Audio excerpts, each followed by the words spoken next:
for 3.6, we're going to solve multi-step inequalities. We have already solved inequalities by adding and subtracting, by multiplying and dividing, and now our last section on chapter 3 will be solving multi-step inequalities. So we're going to use this in a word problem. Your school soccer team is trying to break the school record for goals scored in one season. Your team has already scored 88 goals this season. The record is 138 goals. With 10 games remaining on the schedule, how many goals on average does your team need to score per game to break the record?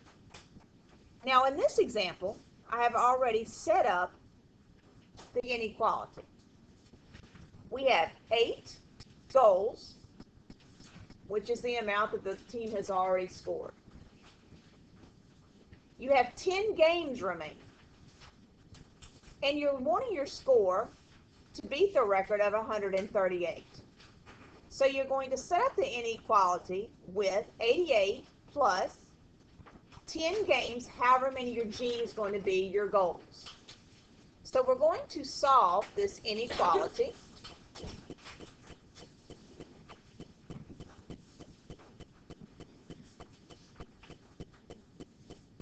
using the multi-step problem.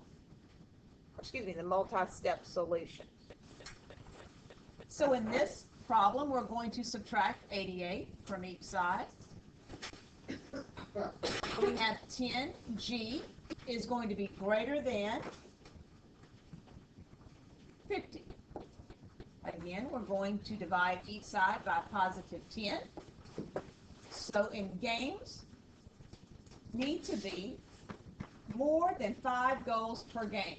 So in order to explain in your word problem what your inequality represents, you would need to write more than 5 goals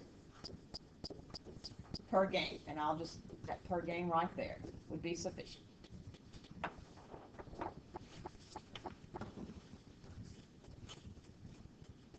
Suppose, and we're going to use our last example, suppose the season goal record is 124 goals, and your team has already scored 52 goals. With 12 games remaining on the schedule, how many goals on average does your team need to score per game to break the record?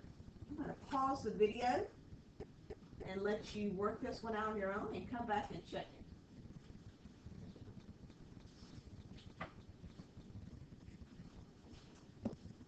Notice that the original problem was set up as 124 is less than 52 goals plus 12 games.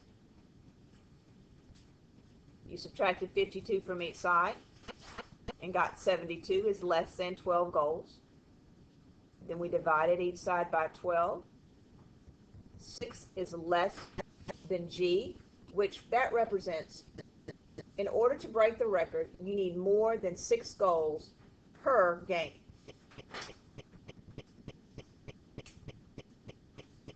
Now we're going to example 2, we're going to solve this multi-step inequality. I'm going to pause the video, let you work it out, and then come back and check it. Now in this solving the multi-step inequality, we added 6 to each side. Then we multiplied each side by -4. Since we are multiplying each side by -4 in this inequality, we need to reverse the inequality sign where x is going to be less than or equal to -4. In our next word problem, we're going to be combining like terms in our multi-step inequality. You plan on going ice skating often this winter. The skating rink charges $4 for admission. You can either rent ice skates at the skating rink for $5 per day or buy your own pair for $45. How many times do you have to use the ice skates in order for the cost of buying them to be less than the total cost of renting. Now, we need to understand what they're asking using and solving the inequality by using the information that is given. So let's underline the important information. The skating rink charges $4 for admission. They also charge $5 per day at the skating rink. Or you can buy your own for $45. So the information that we know is if you want to buy your skates, they're $45. And each visit to the rink is $4.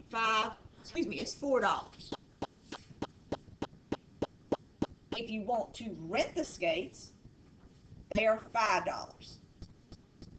So we're going to use the next screen to represent our two options. Our first option is going to be buying the skates. We are trying to compare the two to see when the cost will be less if you bought them. So option one will be buying skates. Now, in the word problem, we know that the skates cost $45 plus it's $4 a visit. So I'm going to put V representing the visits. So if you were to buy the skates, it would be $45 plus $4 a visit. That's our first option, option one. Option two is going to be renting the skates.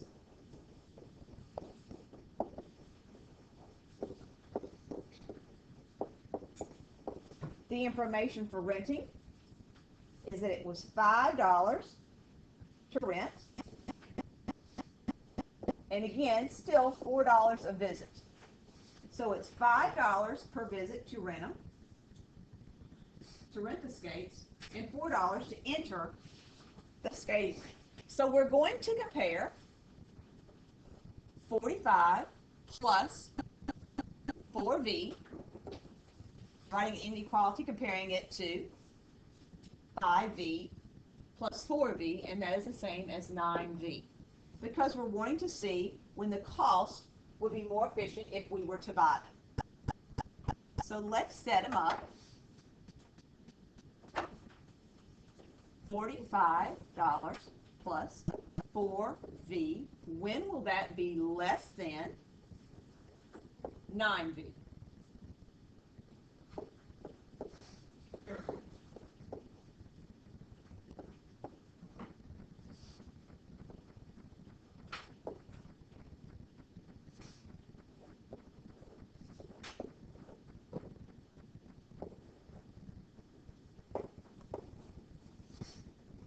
So if you buy the skates, the cost will be less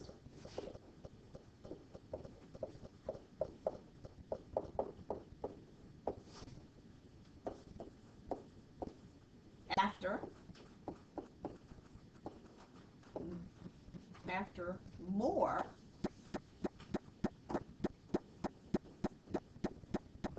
than 9 visits. Again, determine what the question is asking and what the important information is in the word problem to set up the inequality. The skates were $45 if we purchased them.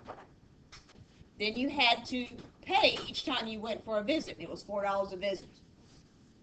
As opposed to it was $5 a visit to rent them, plus 4 times you went to the rink, which made it 9V. So we wanted to know when it was more cost efficient, or when you could buy the skates for less than going in and visiting each time to the skating rink.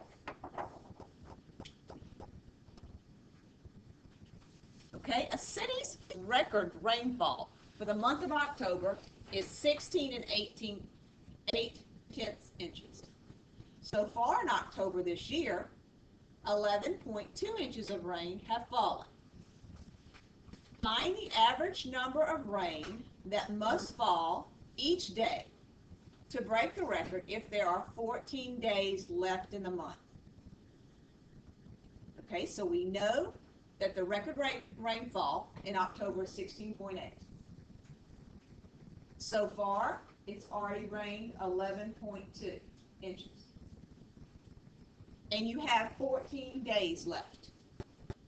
So, using this information, I'm going to pause the video and let you set up an inequality to determine how much the average number of inches of rain must fall each day. Note that we wanted the information needed to be greater than 16.8 to beat the record. So we had already had 11.2 inches of rain and it had fallen, and we had 14 days left. So 14 times n. So 11.2 plus 14 times n needs to be greater than 16.8. Solving, we use the multi-step equation, solving for that. We ended up with 4/10 inches of rain per day. More than that needed to fall in order for it to beat the record. All right, I'm going to pause this and let you come back and check your answer. Notice on this example that we added 2 to each side. Then we multiplied each side by -5. Since we multiplied each side by -5, we reverse the inequality. 20 is less than or equal to g, or g is greater than or equal to 20.